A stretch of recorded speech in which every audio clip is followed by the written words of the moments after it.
नाज़रीन बुलेटिन में ही अहम खबर अवा खे ॾियूं पिया त वफ़ाक़ी काबीना पीटीआई खे लॉन्ग मार्च जी इजाज़त न ॾियण जो फ़ैसिलो कयो आहे। जी नाज़रीन अवा खे अपडेट करे रहिया आहियूं। काबीना जे इजलास खां पोइ मीडिया सां ॻाल्हाईंदे वफ़ाक़ी घरू वज़ीर राणा सनाउल्लाह चयो आहे त हुकूमत लॉन्ग मार्च जे नाले ते कंहिं खे बि फ़साद करण न ॾींदी। हुन चयो त काबीना फ़ैसिलो कयो हो त हू पीटीआई खे लॉन्ग मार्च जे नाले ते फितनो पखेड़ण जी इजाज़त न ॾींदा। खेनि रोकियो वेंदो त जीअं उहा पंहिंजे गुमराह कंदड़ ऐं तक़सीम कंदड़ एजेंडा खे अॻिते न वधाए सघे। राणा सनाउल्लाह चयो त हाणे ही गारियुनि खां तशद्दुद ऐं गोलियुनि ते पहुची विया आहिनि। लाहौर में हिकु पुलिस एहलकार खे शहीद कयो वियो आहे।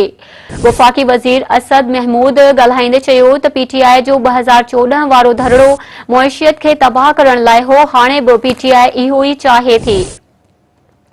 नाज़रीन असां अवां खे हिकु भेरो ॿीहर अहम ख़बर ॿुधाईंदा हलूं त वफ़ाक़ी काबीना पीटीआई खे लॉन्ग मार्च जी इजाज़त न ॾियण जो फ़ैसिलो कयो आहे। जी नाज़रीन अवां खे अपडेट करे रहिया आहियूं। काबीना जे इजलास खां पोइ मीडिया सां ॻाल्हाईंदे वफ़ाक़ी घरू वज़ीर राणा सनाउल्लाह चयो आहे त हुकूमत लॉन्ग मार्च जे नाले ते कंहिं खे बि फ़साद करण न ॾींदी।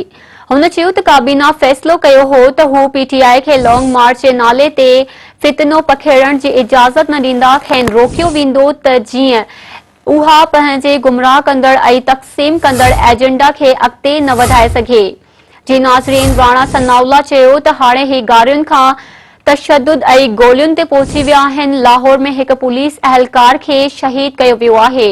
वफ़ाक़ी वज़ीर असद महमूद ॻाल्हाईंदे चयो त पीटीआई जो 2014 वारो धरड़ो मुइशियत खे तबाह करण लाइ हो। हाणे बि पीटीआई इहो ई चाहे थी।